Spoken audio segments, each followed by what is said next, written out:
It's the Beat Breakfast. Cat and Sarah on the phone. Our very special guest. Colin is Corey Hart. Hey, Corey!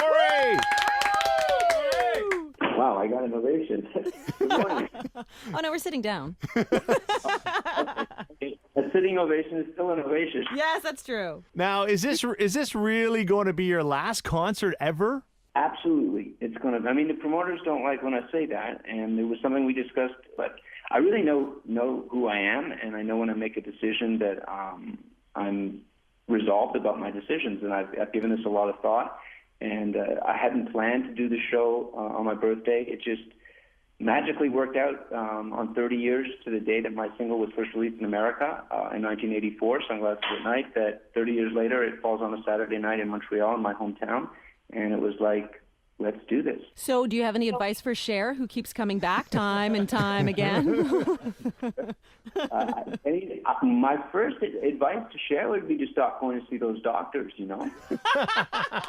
So let's get back to Montreal. You're coming here. I know you were here last week doing some press as well, and we missed you there. But when you land in Montreal and you get back here on the streets of this city, you must bring back all kinds of memories for you. What was it like coming back just this past week? Well, I was only in for 24 hours, and it was fantastic. I mean, in the sense that I landed at Dorval, and when I, go out and get in the car, just the way the air smells in September in Montreal. There's a smell to the air in September in Montreal, just because you know that the weather's going to change soon, and it's going to get colder, but it's just still beautiful in September. And it was a beautiful day when I arrived, and I love that smell, although that smell that in the air reminds me of going back to school, which I didn't like very much doing. But there was a period in my life where I really wasn't walking the streets of Montreal at all. It was probably about 4 or 5 years that I wasn't really able to do that because I had very demonstrative fans, and it was a challenge to do things like that. I didn't get enough time this trip to spend enough days in Montreal because I was really only in there for 24 hours.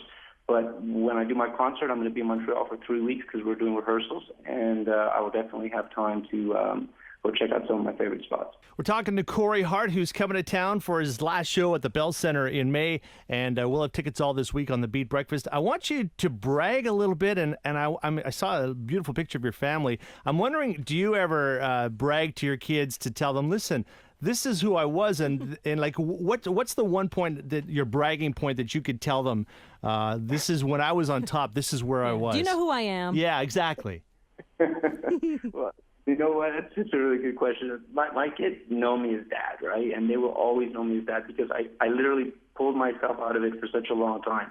But it sometimes kind of pisses me off a little bit when they start talking about all these successful artists that they like and how good their music is. And it's like, guys, one of the main reasons I also wanted to do the show, besides giving something back to my fans in Montreal and really connecting once again with everybody in a special moment, is for my kids to see what their dad used to do. Because the last show I did in Montreal, the last concert I ever did was in 2002, which is 12 years ago, and my son wasn't even born.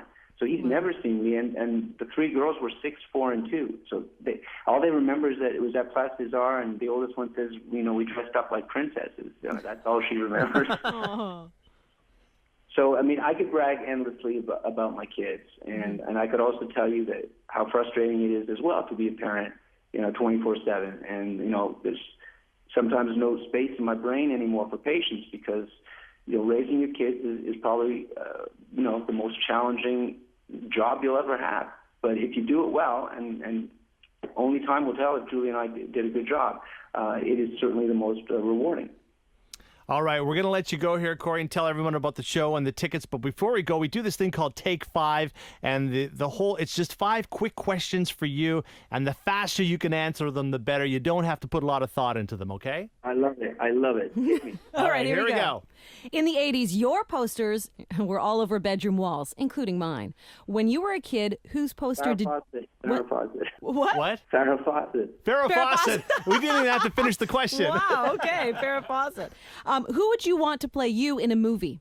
Someone now or someone from before? Doesn't matter. The first person that just went in my head was Ralph Macchio, and I wouldn't want him to do it. Ralph Macchio. Great answer. Your last name is Hart. Who was the first girl that broke your heart? Janice Bailey Oh, Janice. from Montreal. Yeah, Well, she's here in the studio. Come on in, Janice. Janice Bailey, she's here. No. Boy in the Box was written about a Montreal DJ. What song did you write about the Beat Breakfast? Well, first of all, it was written not about Steve Anthony. It was written by James Dean, and I coined the phrase because Anthony used that in his radio personality. And who do I hit me with that last part of it? What do I call the beat? Like if you were to write a song about us, the Beat Breakfast, which one of your songs would you use?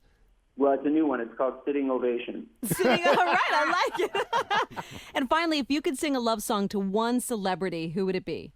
Well, I also had Jacqueline Bissette's poster up when I was a kid from the Deep, so Yes. She looked really good in that wet T-shirt.